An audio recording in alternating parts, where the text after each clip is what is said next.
এই শহরের অন্ধকারে এই ধরনের অদ্ভুত ঘটনা প্রতি রাতে হয়, যার সমাধান করা খুবই কঠিন। এরমই একটা ঘটনা ময়ূর শর্মার সাথেও হয়। ময়ূর কিছুদিন আগেই নিজের কুরিয়ার কোম্পানি শুরু করে।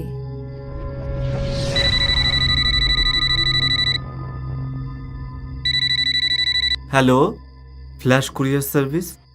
হ্যালো, আমাকে কিছু পার্সেল ডেলিভারি করতে হবে। ইয়েস স্যার, কিন্তু পার্সেলের ডেলিভারি আজ রাতের মধ্যেই করে দিতে হবে। এই সময়? এখন তো রাত 12টা বাজতে চলল। এটা খুব আর্জেন্ট, আর আপনি টাকা নিয়ে একদম ভাববেন না।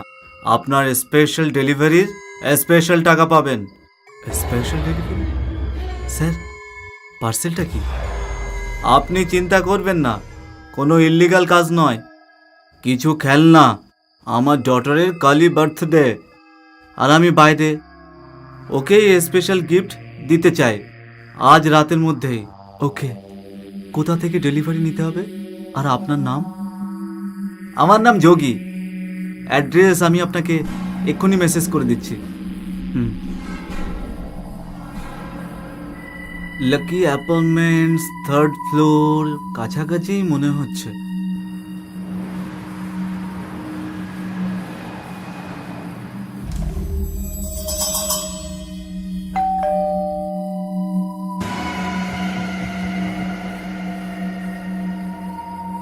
হ্যালো, বাড়িতে কেউ আছেন? আমি ফ্ল্যাশ কুরিয়ার সার্ভিস থেকে এসেছি। আরে কি অদ্ভুত, কল করেই জেনে নিই। হ্যালো, হ্যাঁ যোগী স্যার, আমি এখন লাকি অ্যাপার্টমেন্টসেই আছি, কিন্তু বাড়িতে কেউ নেই, আর দরজাও খোলা। নো প্রবলেম, আমি একটু বাইরে এসেছি, তোমার জন্য দরজা খুলে রেখেছি। ভেতরে যাও, বেডরুমে পার্সেল রেডি রাখা আছে। কিন্তু স্যার, আপনি চিন্তা করবেন না, ভেতরে যান।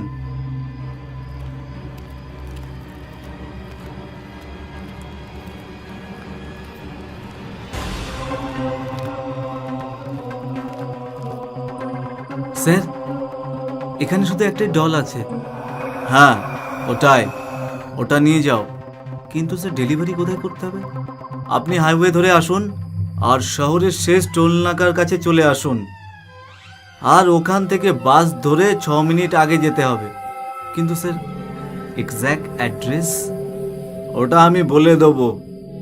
তুমি তো যাত্রা শুরু করো। আর হ্যাঁ, আর ফিরে এসে তুমি আমার কাছ থেকে নিজের টাকাটা নিয়ে যেও। আজকে তোমাকে খুশি করে দেব। খুশি করে দেব? খুশির চক্করে খেলা শেষ না হয়ে যায়। উফ, এর থেকে বিচ্ছিরি পুতুল আর আপনি পাননি।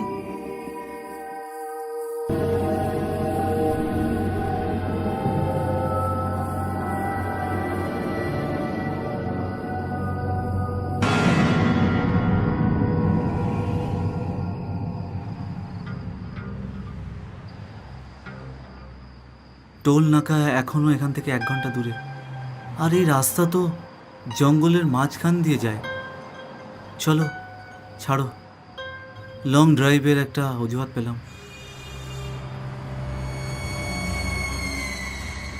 পুতুলটাও আমার দিকে তাকিয়ে আছে। জানি না কোন বাচ্চা এই ধরনের পুতুল পছন্দ করে।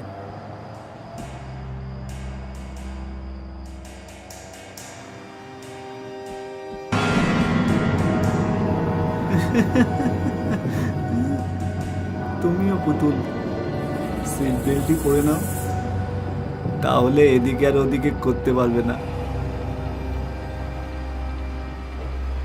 এত নিরিবিলি রাস্তা আমি কখনো দেখিনি এর আগে।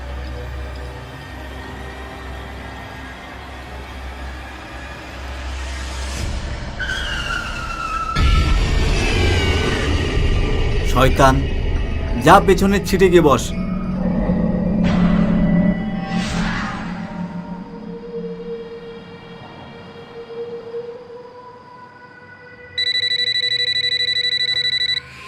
হ্যালো, হ্যাঁ যোগী স্যার, আমি আপনার পুতুল ডেলিভার করতেই বেরিয়েছি, কিন্তু খেয়াল রেখো এই পুতুলটাকে ভালোভাবে হ্যান্ডেল করতে হবে, ভালোবেসে। মানে? ওকে সিটের ওপরে বসিয়ে রাখো ভালোভাবে। ও তোমার মতো শ্বাস নেয়, বুঝলে? কিন্তু ইনি কিভাবে জানলেন? হ্যাঁ স্যার, আপনার পার্সেল আমি খুব সাবধানে পৌঁছে দেবো স্যার।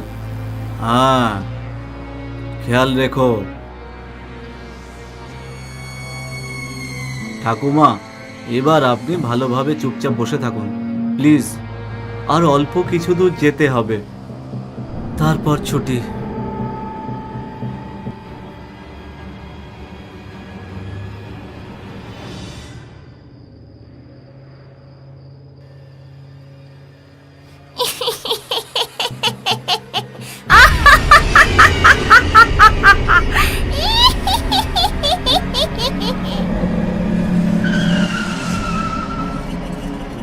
এটা কি ধরনের পুতুল?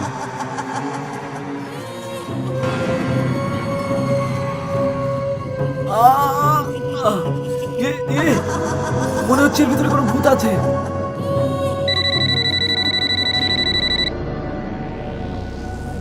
তুমি পৌঁছে গেছো ময়ূর, ওখান থেকে রাইট নিয়ে নাও, আর কিছু সময়। কিন্তু স্যার, কিন্তু এই পুতুলটা। আমি তোমাকে 2 লক্ষ টাকা দেব, শুধু সাবধানে পুতুলটা পৌঁছে দাও। 2 লক্ষ?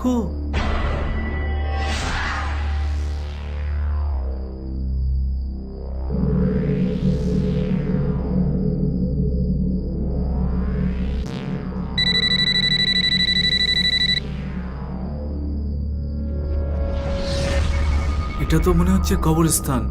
হ্যাঁ, ঠিক চিনেছ। ব্যাস, ওখানেই পুতুলটাকে তোমাকে সমাধি দিতে হবে। সমাধি দিতে হবে? হ্যাঁ। কিন্তু স্যার, আপনার মেয়ে। ওসব মিথ্যে বলেছিলাম। এটা সাধারণ পুতুল নয়, এতে আমার পত্নী কৃতির আত্মা আছে, যে আমাকে প্রতিদিন রাত্রে বিরক্ত করে। সেই জন্য আমি তোমাকে দিয়েই কাজ করাচ্ছি। একে সমাধি দিয়ে দাও, ব্যাস কাজ হয়ে যাবে। কি? আপনি আপনার পত্নীকে? বেশি কথা বলো না, সমাধি করে দাও আর এসে নিজের টাকা নিয়ে যেও। এছাড়া তোমার কাছে আর কোনো রাস্তা আছে নাকি?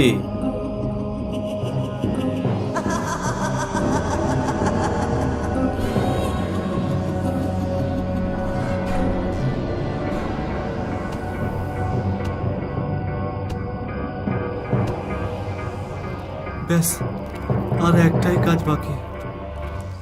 সব কিছু মনের দোষ। এটা শুধুমাত্র একটা পুতুল।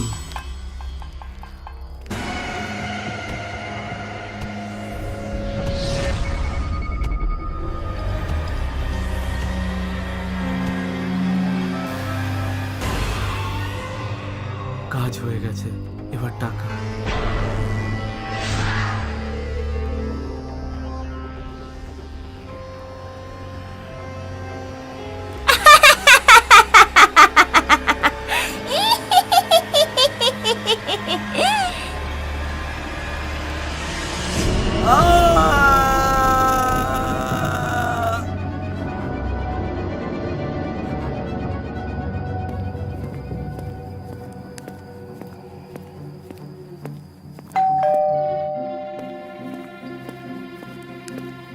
এসে গেছো টাকা নিতে?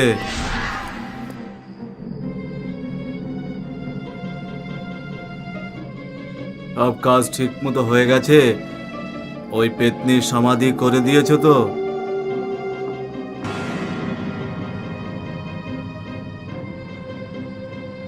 ঠিক আছে, নিয়ে যাও তোমার টাকা। আর আজকের পর তোমার মুখ আমাকে কখনো আর দেখাবে না, বুঝলে?